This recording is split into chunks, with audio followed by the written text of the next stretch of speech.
Emily, are you disrespecting me? With my earnings, we have more than enough, yet you engage in working. You should be keeping the household budget and just doing the housework. John, with a budget note in his right hand and a beer bottle in the left, came at me, seeming like he might hit me at any moment. A slight provocation could lead to anything. In that situation, I placed my smartphone in front of the computer, slowly lifted the corners of my mouth into a smirk, and calmly began to speak. Are you sure you should be saying that? You're done for. Right after, cold beer poured down my head. I stared blankly at the dripping drops. John, holding the beer bottle upside down, said this. How's that? Cool your head, haven't you? You act all high and mighty. Slaves should quickly prepare dinner. John was smirking menacingly, exerting pressure on me. But I wasn't shocked by this. Because everything was expected. I was already prepared to bring him down to hell. Shivering with my body wet from the beer, I took the smartphone placed in front of the computer. Now it's your turn to tremble. Look at this. What, you're commanding me now? I'm exhausted from work. I don't have time to play along with your hobby. John, grumbling, looked into the smartphone and suddenly turned pale, starting to tremble. What appeared on the smartphone was the furious face of my father. John still held the beer bottle, and I was completely soaked. Surely, my father could clearly see us. Hey, what's all this? Why is he here? I told you, I was working. What I want to know is why your father is appearing on the smartphone. I decided it was time to patiently explain to my clueless husband. That's because I was asked to help with my father's company work from home. I was working while on a video call with Dad. What? You never mentioned such a thing. You hid something so crucial. I was completely unaware. This is bad, being seen by him like this. John was complaining with his voice, but he was cut off by my father's angry shout. Hey, John. Is there anything else you wish to say? Hearing the clearly angry voice of my father made John shrink. No, it's not like that. This was just a minor marital argument.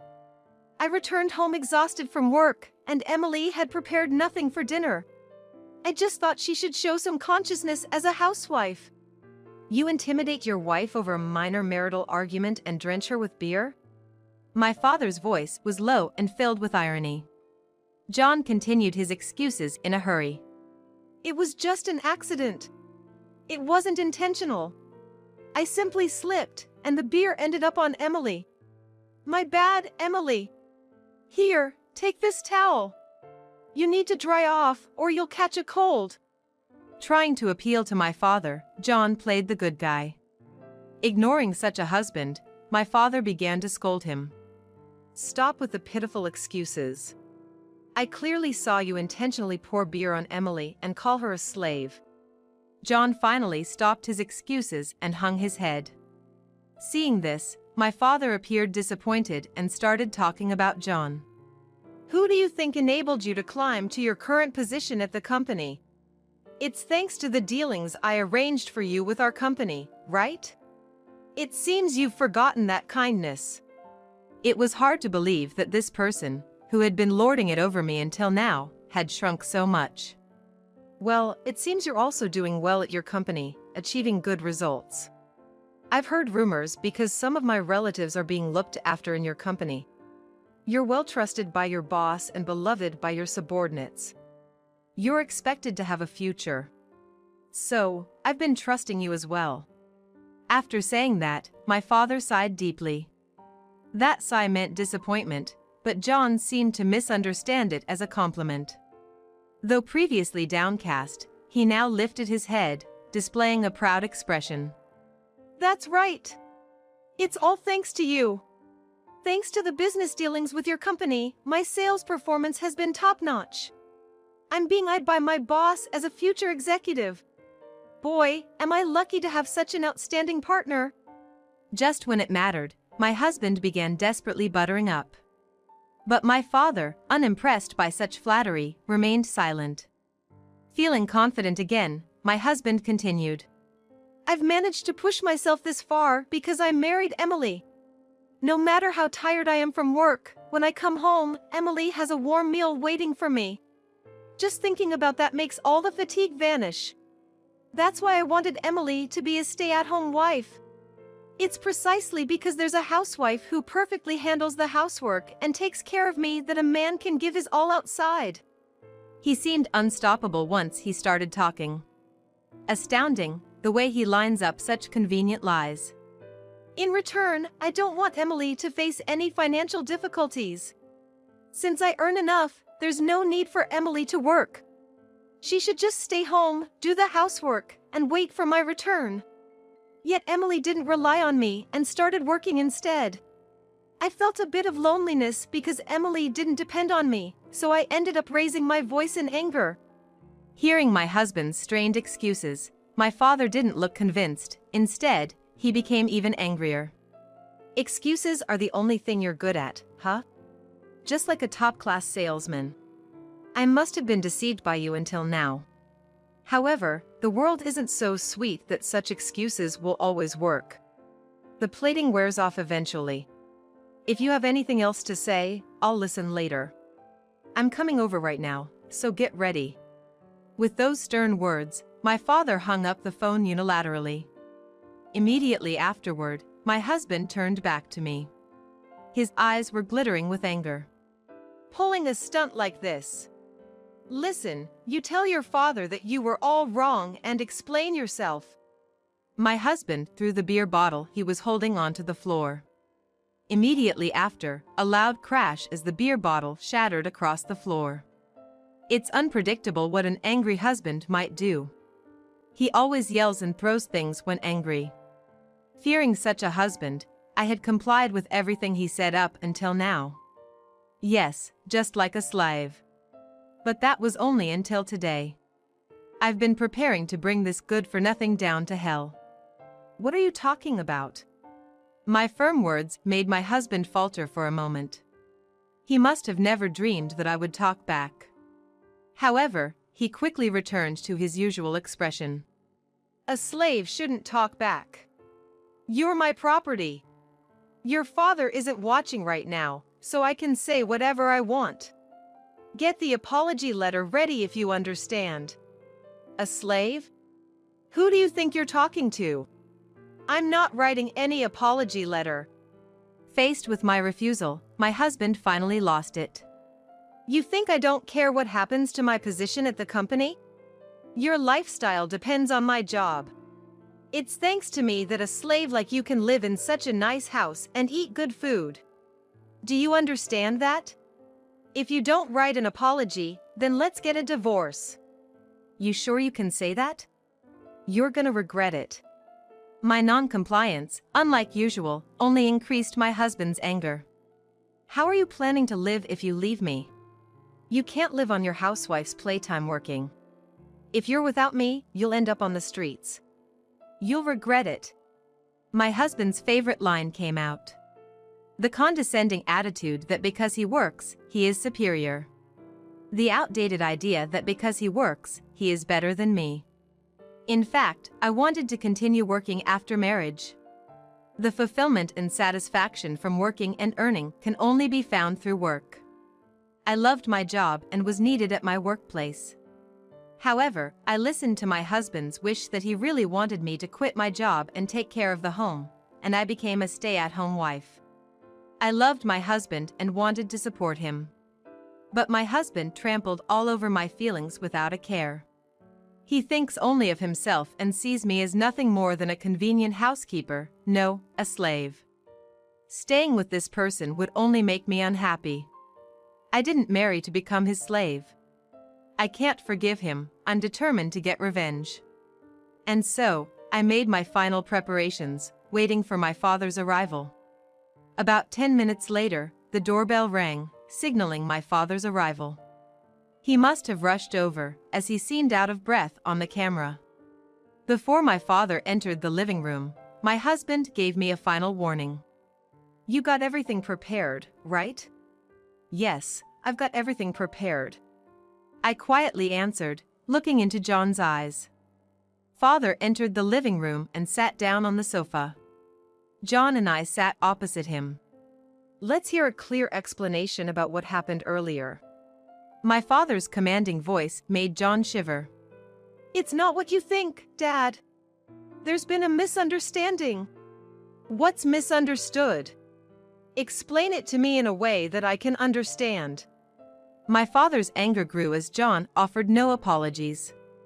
Emily wants to explain about earlier. After all, I'm not the one at fault. It's Emily who's to blame for neglecting the housework under the guise of working. Show him what you've prepared, Emily. Prodded by John, I took what I had prepared. If my father scolded, it was supposed to be me apologizing. John, thinking I held an apology letter, smirked in satisfaction. Dad, I have something I want to show you. I spread out the documents on the table. John's expression changed instantly. What is this? What I spread on the table was a divorce paper. I'd found a lawyer. You said, if you don't write an apology letter, let's divorce, right? So, I prepared the divorce papers. You said that to my daughter? Really, what kind of person are you? John panicked, faced with an unexpected turn of events. It's not like that. I didn't mean it like that. I just wanted to teach Emily a lesson for neglecting her duties and talking back to me. Besides, Emily's salary wouldn't cover living expenses, right? Just working like it's some housewife's hobby won't maintain our stable lifestyle. I don't want to see you struggling, Emily. Just take a moment to cool off and think. John looked at me with a supposedly concerned face. But I was no longer fooled. This was just superficial kindness. My husband, who is approachable and has good manners, is considered kind and dependable by society. I too thought the same until we got married, and I was drawn to such a husband. But now, I know his true nature. Kind only in appearance, he truly only cared about himself. He would hurt others without a second thought if it served his interests. I refused to be his slave any longer. Working from home is just a housewife's hobby? I'm your slave? Ridiculous. Remembering all the times he mistreated me, my anger surged. I shoved my pay stubs in front of John's face. A hobby like working? Can't live off that, you say? Take a look. My salary has long surpassed yours, hasn't it? Seeing the pay stubs, John turned pale. My salary far exceeded his. I could live comfortably on my earnings alone. Unable to comprehend, John fell silent, my anger unabated. What now? Can you still say working from home is just a housewife's hobby? Can you manage to earn this much and also handle all the housework? I don't think so. You're already overwhelmed with your job, let alone housework. Go on, say it. Who would be troubled by a divorce? I certainly won't be. I've got a decent income, and I manage the housework just fine. But how can this be? Why? John shook his head, unable to accept the truth. He had always dismissed my work as mere housewife's play. He never imagined that I was earning more than him. I've been helping out at Dad's company as he requested. After we got married, you changed completely, treating me not as a partner but as a slave to take care of you. You demanded perfection from me while doing nothing at home yourself. Bring your own underwear and towels to the bathroom. Don't be so spoiled. Stop making me do everything. What are you saying? It's normal for a stay-at-home wife to do that much. My husband, unaccustomed to me talking back, was clearly shaken. Don't be ridiculous. I'm not your slave. I wanted to be seen as an individual, as a partner. Because you were like that, I was preparing for independence, considering divorce as a given. I kept it hidden from you, especially since you'd casually say, working from home is just a housewife's hobby. I also heard about the situation from Emily. At first, I couldn't believe it because my impression of you was of a kind and competent man. But after seeing the messages where you were blaming my daughter, I began to doubt your character. That's why I advised her to prepare for a divorce. Just starting a divorce out of the blue would put my daughter at a disadvantage. So, I told her to become financially independent first before considering divorce. Hearing my father's words, John buried his head in his hands. If disowned by my father, his position in the company would become precarious. He must be worried about that. He started making desperate excuses, but it was too late. So, that was the situation, huh? But, Dad, as I said before, it's a misunderstanding. I've never treated Emily as a slave. Today was just an accident. There were various things at work. I came home exhausted and Emily hadn't done any housework, just sitting at her computer. I just snapped. Emily has often neglected housework, claiming she's working from home. I was just trying to give her a small lesson. Normally, I do help with the housework too. And our marital relationship is good, right, Emily?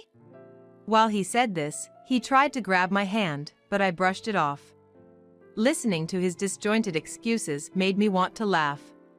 What kind of nonsense are you spouting? Just today? You're doing housework? Stop joking. Can you still say that after seeing this? I thrust a notebook at John.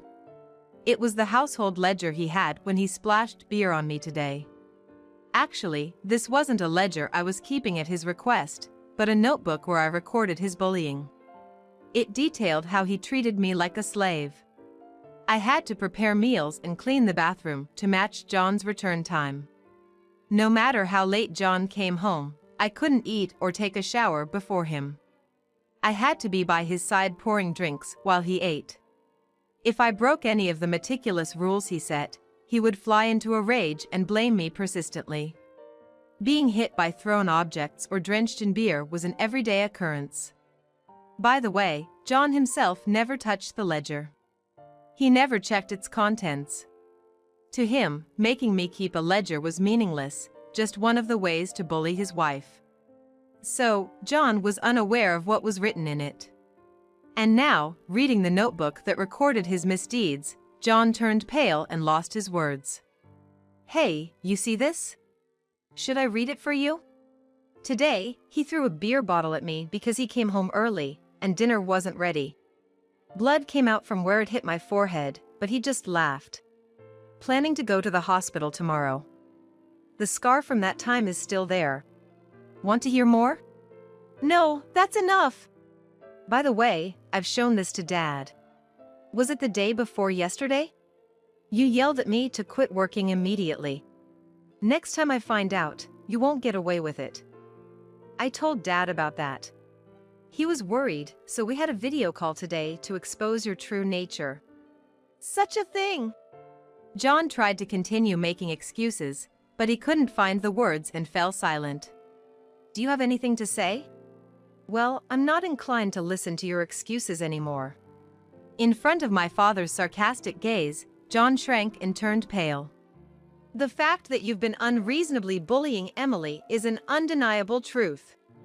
The notebook Emily kept is evidence, and I saw it with my own eyes today. Moreover, you've been spreading lies as if Emily were to blame, deceiving everyone around you. Do you realize how foolish that is?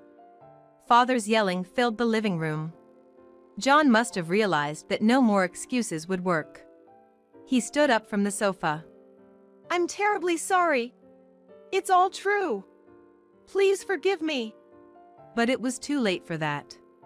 My father coldly said to John, such actions will not excuse what you've done. You'll have to atone for the pain you've caused Emily. I'll report your true nature to your company.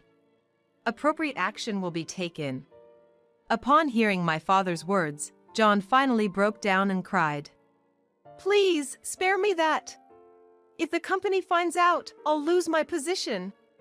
Even now, after all that, John's words showed he was only thinking of himself. I was utterly disgusted. Please, I beg you. Come on, Emily, plead for me too. We're a couple, aren't we? What are you talking about? I have no intention of continuing this marriage with you. And it's useless to ask Dad for anything. I scoffed at John. After all, he was just this kind of person. He only thinks about himself, lashing out at weaker individuals.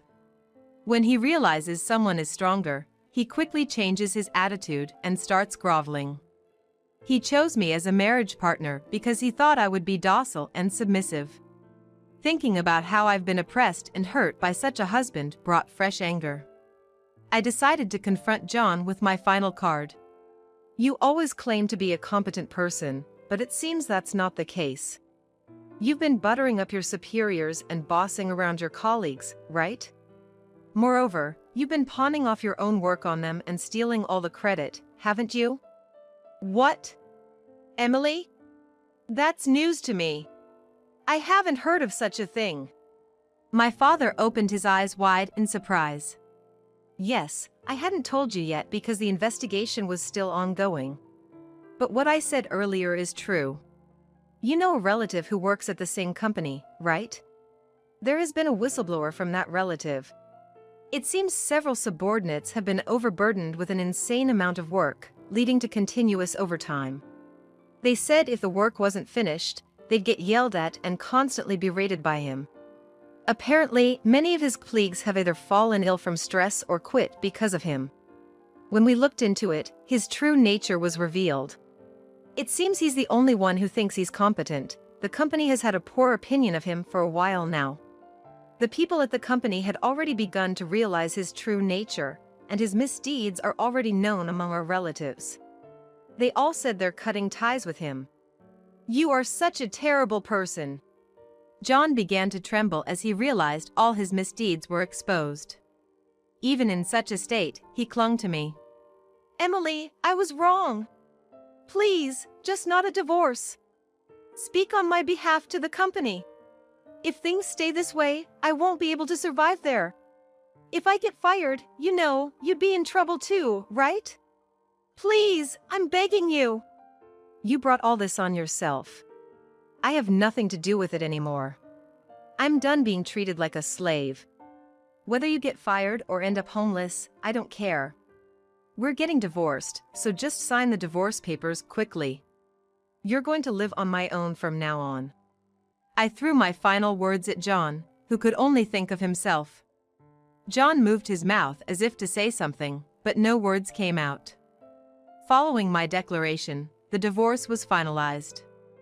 A skilled lawyer hired by my father handled the divorce proceedings, and John, having given up, reluctantly signed the divorce papers.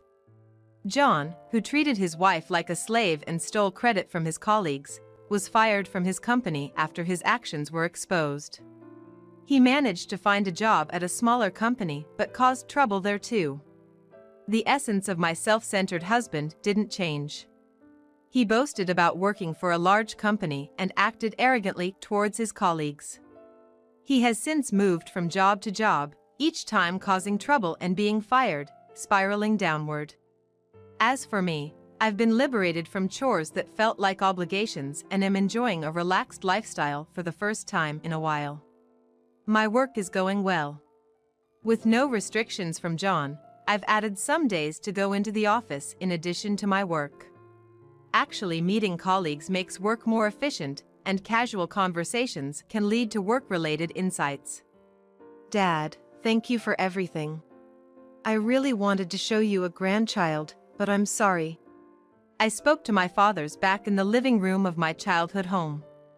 The most important thing is your happiness. You're still young. There will be plenty of opportunities ahead. I just want you to be happy. My father turned around and replied with a smile. After such a painful and difficult marriage, I'm not ready for another one anytime soon.